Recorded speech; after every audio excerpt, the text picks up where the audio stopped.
Hey guys, how's it going? I'm planting some really pretty roses in my garden today, 2 different varieties. So there's this one right here that's surrounding me. This one's called Lemon Zest. Beautiful bright yellow, clear yellow flowers that I thought would be perfect for the area I have it in. I'll kind of explain what I have planted already in this area. I wanted kind of a bright pop of color and something that bloomed all throughout the season, and this will do that. The other variety I'm planting is called Peachy Cream, beautiful peach color, and that one's going in front of the chicken coop, so we'll move over there here in just a few minutes. So both of the varieties of roses are from the same series called Oh So Easy, which means they share some similar attributes. First of all, they're both incredibly winter hardy for a rose. Like this one right here is hardy down to zone 4. Peachy Cream is hardy down to zone 3, which is amazing. They're both very disease resistant. They don't need to be sprayed like a lot of your other roses need to be sprayed. They bloom all season long, which is one of the main reasons I wanted to put them in the specific areas I'm going to put them. It's spots I want like continual color all throughout the season, and you don't have to deadhead them, which is also amazing because that just eliminates a whole bunch of work. So the old blooms just kind of fade away and new ones are constantly coming out. So they're just a beautiful show all season long. And the last thing is that they're both grown on their own root. There's quite a number of rose varieties out there that are grafted, which means that the top of the rose has been grafted onto the roots of a stronger type of rose. So maybe the top wouldn't be hardy enough to winter over in certain zones, but the roots are. So it makes that rose a little bit hardier, a little bit tougher. They do it sometimes to size control. Maybe that top variety wants to get huge and out of control, and if they graft it onto the roots of something different, it'll help kind of keep it maintained a little bit. It's not a bad thing. It allows you to grow maybe a variety of rose that you wouldn't be able to grow otherwise in your growing zone.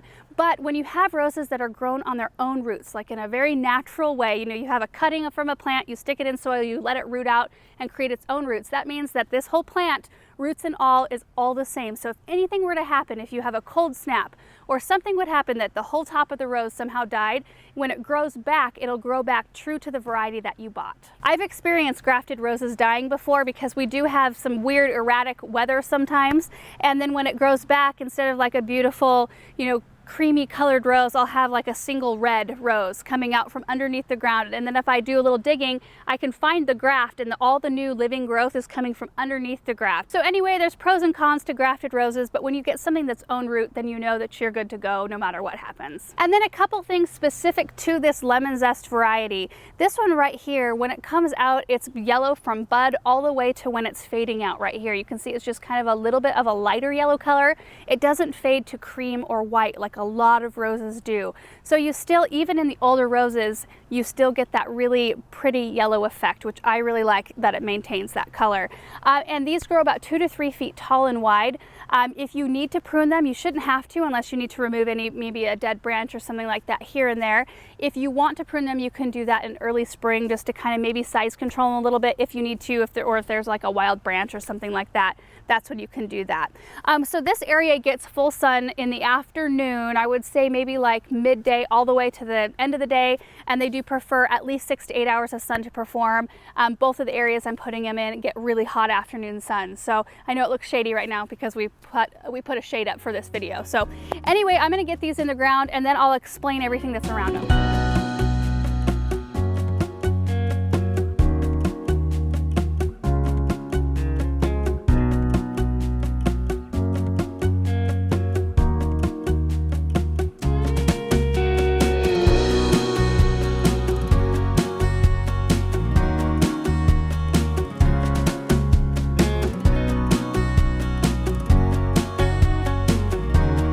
So I've got 5 of them planted in this area, and I want to talk about first of all how I space them, and then I'll talk about everything around them that I've got planted so far.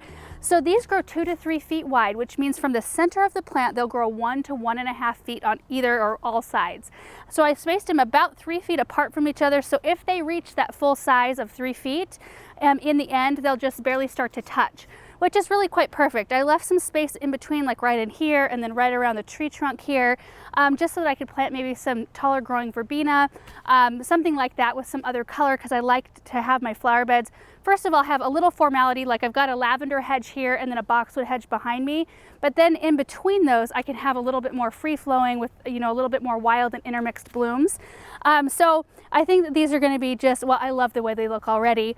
So like I said, this is lavender, this is the variety Munstead, and I've got them all the way lining the sidewalk and on the other side of the sidewalk as well. As far as other permanent plantings I have in here, this is a hedge of incredible hydrangeas.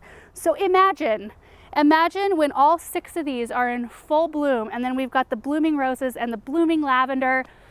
It's going to be so, so pretty. I did plant some supertunias, supertunia blue sky and indigo beneath in this area because I have tulips in this spot, white tulips that were beautiful this spring, and then I'll just, you know, kind of underplant with annuals in the summertime that I can pull up, and that way nothing's in the way of all the tulips coming up. On this side, I've got some great big pink poppies. I just planted these this spring from little 4-inch cans, and they're already starting to fill in beautifully. I've got a lilac here that's kind of starting to encroach over the top of my Winecraft black smoke bush. So I'm going to have to do a little trimming so that this gets a little bit more light in this area. But I think that that red with the kind of ferny looking green, the glossy green, it's all really pretty. I've got agapanthus and a boxwood, and then I've got opportunity right here for something else really pretty. Haven't decided yet. So now let's move to the second area and get the other roses planted. So here we are in front of the chicken coop, and this is going to be interesting because this area was just irrigated, I think. I think the drips just turned off, and I tilled all of this soil up, so it's pretty squishy right now. I don't know what the digging is going to be like, but here are the roses. This is the Peachy Cream, and look at that color. This is one that I love. That apricot pink kind of with the yellow center, and then they age to kind of a softer pinky apricot. So, so pretty. And I didn't really want anything too tall in this area. In fact, this is probably going to be my tallest plant, and I'm going to pop this one in the ground today too. This is a Miss Violet butterfly bush. That'd be fun to have something to kind of fill in, maybe to about here in this area that has the dark purple blooms with the amber colored right in front. Now, we did do a video over here where we started our landscaping, so I've got some what is it, lively lavender dahlias, some echinacea, Indiglow Girl Salvia, which I'm going to save a spot right here for a third one. I've got a Zephyrin Rose, Druin Rose, which will climb up this run. And then I planted this later on. This is just a Weeping Blue Spruce, which you can size control and kind of keep. I'm going to let it grow maybe like, probably like this tall or so, and have like my evergreen accent out here, and then we're just going to continue on. So we'll get these in the ground, and then we'll take a look at how it all looks.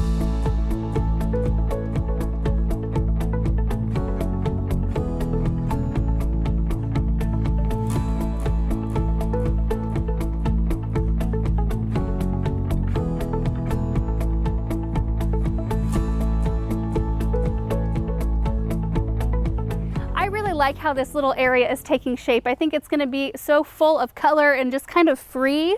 I can imagine what it's going to look like once everything grows and fills in. I mean, this butterfly bush in and of itself is going to take up this area right here, and it'll be just full of beautiful dark purple blooms.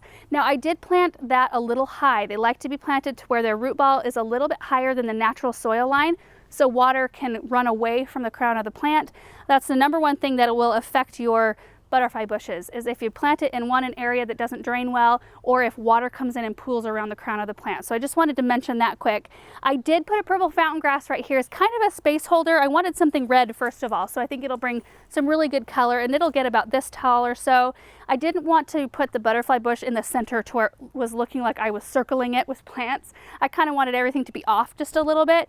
So this will help me decide if I want to put a perennial grass in this area, or if I want to try something else that maybe has color on it. Either way, purple fountain grass are a wonderful, inexpensive addition to any flower bed that can bring some really nice color and really nice plumes like midsummer on. I mean, they're just a beautiful plant. And then the roses here, I think are just gorgeous. I think it's going to be beautiful even to have a step down in flowers along the edge here, because this amber apricot color is really easy to pair with almost anything. Now, this area, like I said, is pretty squishy from having the drip system run. What I did though, I wanted to show you, because we've had so much unusual rain and our drip system, like those two things combined, I added a little valve in here. This is where our drip, where we accessed the drip. So I've got it turned off, and that way I can either turn it on or turn it off, the water to this area, so I can let everything dry out. Because the roses, they do like a moist soil, but they like it to be well drained, and I just want to make sure everything is really happy in this area. So I'll be keeping a really close eye on things as we go forward. So anyway, going forward in terms of care on these roses, the only thing I usually deal with in terms of pests are aphids. And I use Rose RX for that from Bonide. We did a video about it earlier on, all about aphids and what I like to do. So we'll link that down below. And that works really well. It also helps with any kind of powdery mildew or black spot. Now these are resistant to it. They're not disease proof, but they are highly resistant. So Rose RX works for that. And then you do want to fertilize them in the spring with a rose fertilizer like Rose Tone. That will help them bloom more consistently throughout the season. So I think that's it. Thank you guys so much for watching, and I'm looking forward to giving you updates as the season goes. Bye.